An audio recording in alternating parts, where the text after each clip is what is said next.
Hi, my name is Matt Pecos. I work for Southern California Fire Management Zone. Welcome to Region 8 Roundup.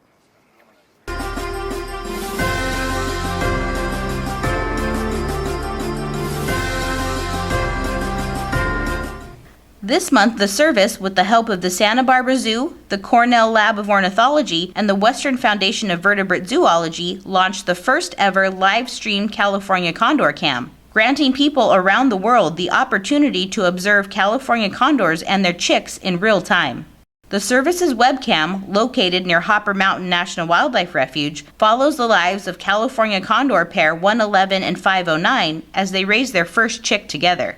Installing the Nest webcams near Hopper Mountain National Wildlife Refuge was no small task, as service biologist and Santa Barbara Zoo staff carried awkward and heavy camera equipment on foot along deep canyons and steep ridgelines before finally rappelling down cliff sides to install the cameras. What started out as a way for biologists to monitor the health of California condor chicks in remote cliffside nests now provides the world with unprecedented access to condors in the wild. While the live streaming cameras are educational and entertaining, the remote web cameras and accompanying web pages will highlight the service and its partners' continued work to conserve and restore the unique species. To view the Nest webcams, please visit the region's California Condor webpage.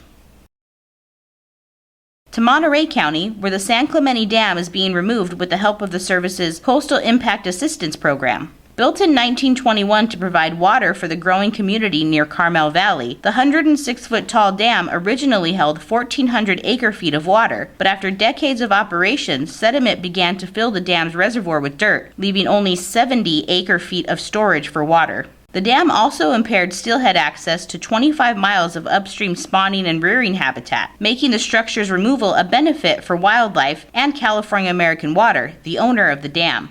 Due to over 200 cubic yards of accumulated sediment behind the concrete dam, the restoration partners, led by NOAA and the State of California Coastal Conservancy, decided to reroute the river around the sediment area. By rerouting the river and moving the confluence of the Carmel River and San Clemente Creek 1 mile upstream, engineers reduced the risk of flooding in the area and created wildlife-friendly habitat for native species like steelhead and California red-legged frogs.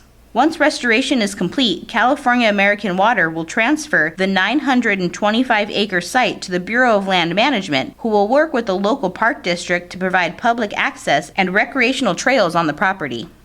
In Bay Area news, the service has teamed up with Caltrans to create habitat for monarch butterflies along roadways. While working on a proposed road construction project along Highway 121 in Sonoma County, staff from the Sacramento Fish and Wildlife Office approached Caltrans with the idea to incorporate native milkweed seeds to the hydro mix used along roadsides for erosion control. Milkweed species are important nectar sources for adult monarchs and are the only plant that monarch caterpillars feed on. Milkweed seed is readily available, and its inclusion into the Transportation Department's hydro seed mix is unlikely to result in additional costs. By selecting a native milkweed species that is adapted to California's climate, the roadside milkweed will not require any additional water, which is especially important during this current drought.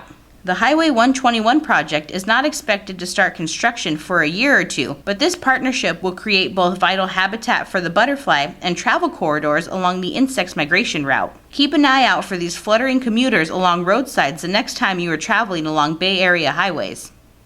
To Kern National Wildlife Refuge, where students from the Pond School in Kern County made a special trip to the refuge to lend their hands to conservation. These 7th and 8th grade students wanted to learn about the plants and animals found in their region in a hands-on way, so service staff invited them to help expand the native plant garden at the refuge's headquarters. The students helped add roughly 3,000 square feet to the garden by planting milkweed, cottonwoods, gum plants, alkali saltbrush, and giant wild rye to benefit pollinators and local wildlife. Once the garden was complete, an AmeriCorps crew installed a new walkway through the garden to make the refuge addition more accessible to visitors. Kern National Wildlife Refuge will continue working with students and other organizations to provide fun, hands-on ways to get people outside learning about science and conservation.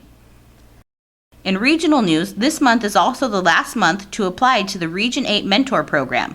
All mentor and mentee applications should be sent to Angela Pico by August 31st. That's it for this edition's highlights on Region 8 Roundup. Until next time, I'm Cindy Sandoval.